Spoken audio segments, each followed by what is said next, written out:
Job లేక ఇబ్బంది పడుతున్నారా? అయితే మెడికల్ కోడింగ్ మీకు మంచి ఆప్షన్. వెంటనే కాల్ చేసి కోర్సులో జాయిన్ అవ్వండి. నమస్తే, welcome back to Suman TV. Present మనతో పాటు ఉన్నారు అనలిస్ట్ మందర్ కృష్ణారెడ్డి గారు. నమస్తే సార్. నమస్తే అమ్మ.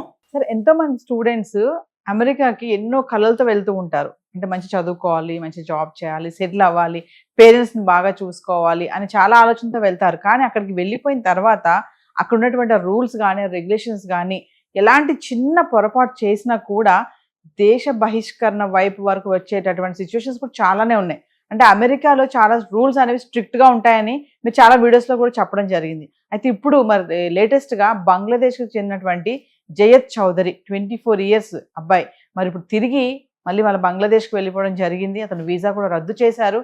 సో ఏం జరిగింది ఏంటి, మరి దీని నుంచి మన పిల్లలు అక్కడికి వెళ్ళిన వాళ్ళు ఎలాంటి జాగ్రత్తలు తీసుకోవాలి అని అంటే సార్?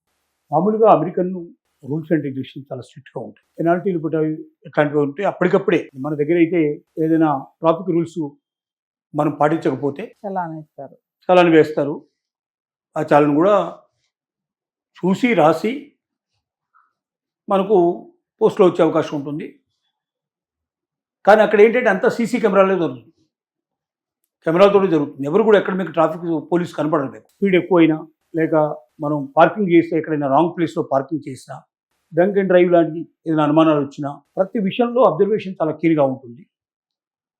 వెంటనే సీసీ కెమెరాలో ఏదైతే కనబడుతుందో ఆ దృశ్యాన్ని బట్టి వాళ్ళు డిసైడ్ చేసి పెనాల్టీ కూడా ఎంత అయితే ఇంపోజ్ చేసి దాన్ని బ్యాంకులో మన అకౌంట్లోకి తీసుకెళ్ళి ఆ అకౌంట్లోకి డబ్బు కూడా వెంటనే వాళ్ళ అకౌంట్లోకి వెళ్ళిపోయేది చూసుకుంది. ఇదంతా ఆన్లైన్లోనే సెకండ్ల మీద వెళ్ళిపోతుంది, ఎవరితో సంబంధం లేదు. ఇంకా ఒకవేళ ఎవరైనా తప్పు చేసినట్టుగా రుజువు అయితే, అంటే పెనాల్టీ కాకుండా శిక్షలు కూడా పడే పరిస్థితి ఉన్నట్టయితే వెంటనే వాళ్ళకి ఇన్ఫర్మేషన్ వచ్చేస్తుంది. నువ్వు కోర్టులో నెక్స్ట్ డేనో ఏ కోర్టులో అటెండ్ కావాలి, ఎక్కడికి వెళ్ళాలి, ఎంత టైంలో రావాలి, ఆ కోర్టు డీటెయిల్స్ అన్నీ కూడా వెంటనే పంపిస్తారు.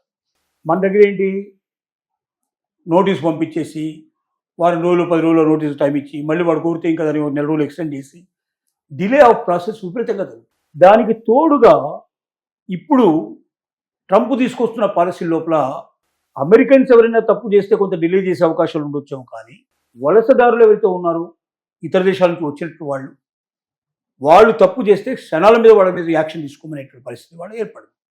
దీంట్లో బంగ్లాదేశ్ సంబంధించినటువంటి జయత్ చౌదరి ఎవరుతున్నారో ఇతను ఒక స్టూడెంట్ వీసా మీద వచ్చాడు. టాలెంటెడ్, అంత ముందుగా అతని దేశం లోపల టాలెంట్గా నిరూపించుకున్నాడు.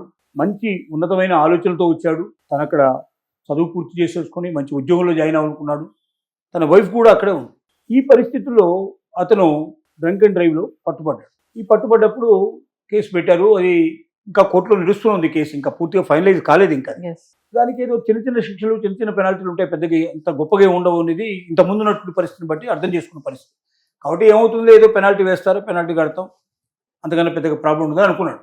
గతంలో దాన్ని చాలా లైట్గా తీసుకునేటువంటి అమెరికన్ గవర్నమెంట్ ఇప్పుడు చాలా సీరియస్గా తీసుకుంది. ఆ ఎఫెన్స్ను మాత్రమే చూపించేసి అతనికి ఇమిగ్రేషన్ క్యాన్సిల్ చేసేసి నువ్వు నీ దేశానికి వెళ్ళిపోవాలని చెప్పడం జరిగింది. అతను చాలా బాధపడ్డాడు. అతను పని మీద స్టూడెంట్గా తను చదువుకోవడానికి వెళ్ళినట్టు కాలేజీకి వెళ్తున్న టైంలోనే అతన్ని అరెస్ట్ చేయడం, నన్ను చాలా వెహికల్స్ వెంబడించాయి, గుర్తు తెలియని వెహికల్స్ అన్ని వెంబడించాయి అన్నాడు. పట్టుకున్నారు. పట్టుకున్న తర్వాత అతను జైల్లో పెట్టారు. ఆ జైల్లో కూడా అరకొర సౌకర్యాలు అతను చెప్పిన ప్రకారంగా ఒకే జైల్లో చాలామంది కుక్కారు. దాంట్లో ఉండాల్సిన పరిమితి కన్నా చాలా ఎక్కువ మంది కుక్కారు. మాకు టాయిలెట్ పరిస్థితి సరిగా లేవు, పెట్టిన తిండి చాలా నాసిరకమైన తిండి పెట్టారు, పౌష్టికాహారం పెట్టలేదు, నిద్రలేని రాత్రులు చాలా గడపాల్సిన పరిస్థితి ఏర్పడింది. నేను ఎంత అభ్యర్థన చేసినా నా మాట ఎవరు పట్టించుకోలేదు. చివరికి నన్ను అనేక సార్లు తిప్పి అనేక బాధలు పెట్టి చివరికి నన్ను దేశం విడిచి వెళ్ళిపోమని చెప్పేశారు. నేను బంగ్లాదేశ్కి వచ్చేసాను ఇప్పుడు. కానీ నా భార్య అమెరికాలో ఉంది. నాలో కొంత భాగం అక్కడే ఉండిపోయినట్టుగా నాకు అనిపిస్తోంది. నేను చాలా బాధపడుతున్నాను. తను నా దగ్గరికి వచ్చే అవకాశం లేదు, నేను తన దగ్గరికి వెళ్ళే అవకాశం లేదు. ఒక్కసారి వీసా రిజెక్ట్ అయిపోయి లేదా ఇమిగ్రేషన్ క్యాన్సిల్ అయిపోయి వెనక్కి వెళ్ళిపోయిన వాళ్ళకి మళ్ళీ రెండోసారిగా రీఎంట్రీ దొరకదు, చాలా కష్టం. ఇంకోటి సార్, ఇప్పుడు నాన్ ఇమిగ్రెంట్ F1 వీసా పైన వెళ్ళిన వాళ్ళు మాత్రం ఇలాంటి ఏమన్నా కేసెస్లో కనుక ఇరుక్కోవడం ఏమైనా జరిగితే మాత్రం ఇంకా దేశ బహిష్కరణేనా సార్? వాళ్ళు ఒక్కరే కాదు, వీళ్ళకి కూడా అదే పరిస్థితి. ఇప్పుడు ఇది ఒక్క నాన్ ఇమిగ్రెంట్ స్టూడెంట్ వీసా మీద వచ్చిందని మనం చూస్తున్నాం. ఇది బిగినింగ్ మాత్రమే. మిగతా వాళ్ళందరికీ హెచ్చరిక చేశారని చేశారు. ఇది పెట్టి గతం లోపల పెట్టి కేసుల్లాగా ఏదో కొద్దిగా క్షమించి వదిలేసేటువంటి కేసుల్లో కూడా మేము సీరియస్గా తీసుకుంటాం. అమెరికన్ చట్టాలకు వ్యతిరేకంగా ఎవరైనా ఇక్కడ తప్పు చేస్తే మీ గ్రీన్ కార్డ్ అయినా క్యాన్సిల్ అయిపోతుంది, మీ సిటిజన్షిప్ అయినా క్యాన్సిల్ అయిపోతుంది, మీ స్టూడెంట్ వీసా అయినా క్యాన్సిల్ అయిపోతుంది, మీ H1B వీసా అయినా క్యాన్సిల్ అయిపోతుంది. మీరు శాశ్వతంగా అమెరికాను వదిలిపెట్టి వెళ్ళిపోవాల్సిన పరిస్థితి ఏర్పడుతుంది అనే హెచ్చరిక ఇది. తప్పులు చేయకుండా ఎవరుంటారు? ఏదో ఒక తప్పు తప్పనిసరి జరుగుతుంది మనిషి జీవితంలో జరగకుండా. తప్పులు చేసినప్పుడు ఆ తప్పులకి చిన్న పెనాల్టీలు ఉండేటువంటివి చిన్న చిన్న పెట్టి కేసులను కూడా సీరియస్గా తీసుకునే పరిస్థితి ఉంటుందని ఇప్పటిదాకా మనం వాడు అనుకోలేదు. కానీ ఇప్పుడు ఈ బంగ్లాదేశ్ స్టూడెంట్కి సంబంధించినటువంటి కేసు ఏదైతే ఉందో దీన్ని అర్థం చేసుకొని ఇండియన్స్ కూడా అక్కడ ఉన్నటువంటి స్టూడెంట్స్ కానీ లేక సిటిజన్స్ కానీ గ్రీన్ కార్డు హోల్డర్ కానీ లేదా గ్రీన్ కార్డుకు అప్లై చేసుకున్న వాళ్ళు కానీ లేదా ఇంకేదైనా సరే వర్క్ పర్మిట్ మీద వెళ్ళేవాళ్ళు కానీ ప్రతి ఒక్కరూ అర్థం చేసుకోవాల్సిన విషయం ఏంటంటే మీరు చిన్న చిన్న తప్పులే ఇప్పటిదాకా అనుకొని ఈ చిన్న తప్పులకు పెద్ద శిక్షలు ఉండవని అనుకుంటున్నారు. కానీ చిన్న తప్పులకు కూడా మీ వీసా క్యాన్సిల్ చేసి ఎప్పుడైనా మిమ్మల్ని మీ దేశానికి పంపించే అవకాశం ఉంది అనే హెచ్చరికను చెప్పడానికే ఈ పని చేశారేమో అని అందరికి అనిపిస్తోంది. అయితే ఇదంతా ఒక పక్కన పెడితే సార్, మరి ఒక డ్రంక్ అండ్ డ్రైవ్ చేశాడు, కొన్ని నేరకే ఉన్నాయని చెప్పేసి అంటున్నారు. అయితే ఇంకా సెవీస్ కింద కూడా కేసెస్ కూడా ఉన్నాయండి ఇతని పైన. అంటే student exchange visitor information system, దీని కింద కూడా కేసు ఉందని అంటున్నారు. అంటే ఏంటి సార్, దాని కింద ఏముంది సెవీస్ కింద? అంటే సివిల్స్ కింద వచ్చేదంటే ఏమిటంటే ముఖ్యంగా ఒక కాలేజీ నుంచి ఇంకో కాలేజీకి, ఒక స్కూల్ నుంచి ఇంకో కాలేజీకి పంపిస్తూ ఉంటారు. ఆ పంపించే టైం లోపల మెరిట్ బేస్ మీద ఉంటుంది. అది మెరిట్ ఎక్కువ ఉన్న వాళ్ళకైతే అంతకన్నా గొప్ప స్కూల్కి వాళ్ళని అలౌ చేస్తారు. మెరిట్ తక్కువ ఉంటే తక్కువ స్కూల్కి పంపిస్తారు. కానీ ఇతని దగ్గర మెరిట్ కన్నా మెరిట్ లేని విషయంలో కూడా మెరిట్ ఉన్నట్టుగా ఏదైనా ఫ్రాడ్ చేసినట్టు పరిస్థితుల్లో పంపించకూడని స్కూల్కి, ఆ స్టాండర్డ్ ఉండే స్కూల్కి ఇతను అర్హుడు కాదు, కానీ ఇతను పంపించారు.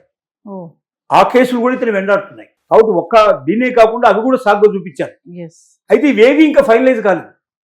ఈ కేసులు ఇంకా ఫైనలైజ్ అయ్యి దీని లోపల శిక్షలు ఏం పడలేదు. ఇంకా ఇది కంటిన్యూ అవుతుంది. అంటే ఎప్పటిదాకా అయితే ఒక శిక్ష ఖచ్చితంగా పడదు అప్పటిదాకా అతను ఏంటంటే అనుమానితుడే అవుతాడు తప్ప అతను నిందితుడు కాడు. అతను ఖచ్చితంగా ఆ తప్పు చేసినట్టుగా మన ఇండియన్ సిస్టమ్ ప్రకారం లేదు. అమెరికాలో కూడా అదే ఉంటుంది. ఎక్కడైనా సరే పట్టుకున్నప్పుడు అంత మాత్రంలో ఒక వ్యక్తి మీద కొన్ని ఆరోపణలు చేసి పట్టుకుంటారు, అతను జైల్లో పెడతారు. తర్వాత అతను జైలు తిరుగుతాడు, తర్వాత అతను అడ్వకేట్ పెట్టుకుంటాడు, వాదిస్తారు. ఇంత జరిగిన తర్వాత ఫైనల్గా అతనికి శిక్ష పడుతుంది. ఆ శిక్ష అమలు చేయాల్సిన పరిస్థితి పడుతుంది. కానీ ఇతని మీద ఇంకా ఏ శిక్ష పూర్తిగా నిరూపణ కాలేదు. ఏ శిక్షలో కూడా ఇంత శిక్ష పడటం అనేది ఏ కేసులో కూడా ఇంత శిక్ష పడటం అనేది ఇంకా ఖరారు కాలేదు. కాకుండానే ఇన్ని తప్పులు నీ మీద ఉన్నాయి కాబట్టి నిన్ను వెంటనే పంపించేస్తున్నాం, నువ్వు ఈ దేశాన్ని విడిచి వెళ్ళిపోవాల్సిందిగా అని వెంటనే అతన్ని పంపించేశారు.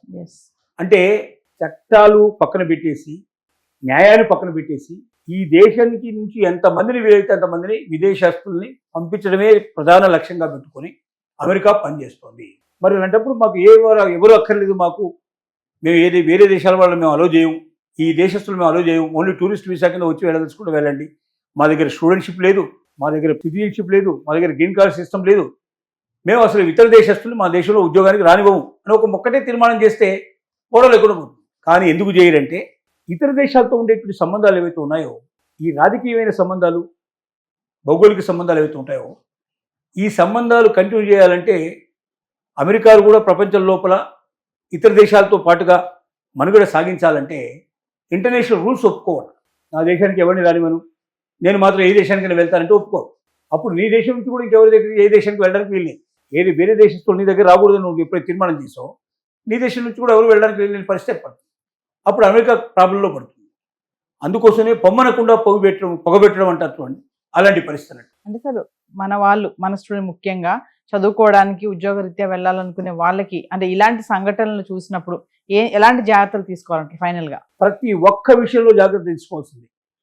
గతంలో లాగా విచ్చలవిడిగా బతకడం, స్వేచ్ఛగా బతకడం, అక్కడ ఉండేటువంటి నేరాలు అమెరికా పౌరస్మృతి ప్రకారంగా అక్కడ ఉండే నేరాలు ఏ ఉన్నాయో ఆ నేరాల్లో ఏ చిన్న నేరమైనా, చిన్న నేరాలు కదా గతంలో చేసినా కూడా ఏం కాలేదు, వాడికి ఏం కాలేదు, వీడికి ఏం కాలేదు అనుకుండా ఇప్పుడు చిన్న నేరాలనే పెద్ద నేరాలుగా పరిగణించేసి చివరికి వాళ్ళని ఆ దేశం నుంచి బయటికి పంపించే ఏర్పాటు జరుగుతుంది. కాబట్టి ఇక నుంచి ప్రతి చిన్న విషయాన్ని కూడా చాలా జాగ్రత్తగా చూసుకోవాలి.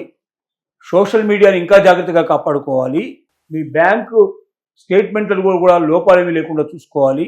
అలాగే ఎక్కడైనా మీరు తప్పు చేశారా, పొరపాటు చేశారా 1-2 సార్లు చెక్ చేసుకొని ఆ తప్పును సరిదిద్దుకునే అవకాశం ఉంటే సరిదిద్దుకొని భవిష్యత్తులో తప్పులు లేకుండా మీరు చూసుకుంటేనే మీరు అమెరికాలో సేఫ్గా ఉంటారు. ఎస్. లేకపోతే మీరు ఏ క్షణంలో అయినా అక్కడి నుంచి పంపించబడతారు. దానివల్ల మీ జీవితం అటు కాకుండా ఇటు కాకుండా అయిపోతుంది. అక్కడ మీరు స్టడీ పూర్తి చేయలేరు. ఇక్కడికి వచ్చిన తర్వాత ఆ సర్టిఫికేట్ బేస్ మీద మళ్ళీ మీరు స్టడీ చేయలేరు. మళ్ళీ మీరు మొదటికి వెళ్ళాల్సిన పరిస్థితి పడుతుంది. ఇక్కడ రాంగ్ స్టాంకింగ్ ఎప్పుడైతే జరుగుతుందో, ఎప్పుడైతే మీ మీద నేరం మోపబడుతుందో, నేరస్తులుగా మిమ్మల్ని భావించి మిమ్మల్ని పంపించేశారో, అది ఇతర దేశాల్లో కూడా మంచి మంచి ఉద్యోగాలు దొరికేటప్పుడు ఆ ప్రాబ్లం వస్తుంది, సమస్యాత్మకం అవుతుంది. కాబట్టి ప్రతి క్షణం జాగ్రత్తగా ఉండండి. ఇంకెక్కడ మీ దగ్గర పొరపాటు జరగకుండా చూసుకోండి. ఆ పొరపాట్లు బయటికి వస్తే మీ జీవితం అగమ్యగోచరం అవుతుంది. Thank you sir.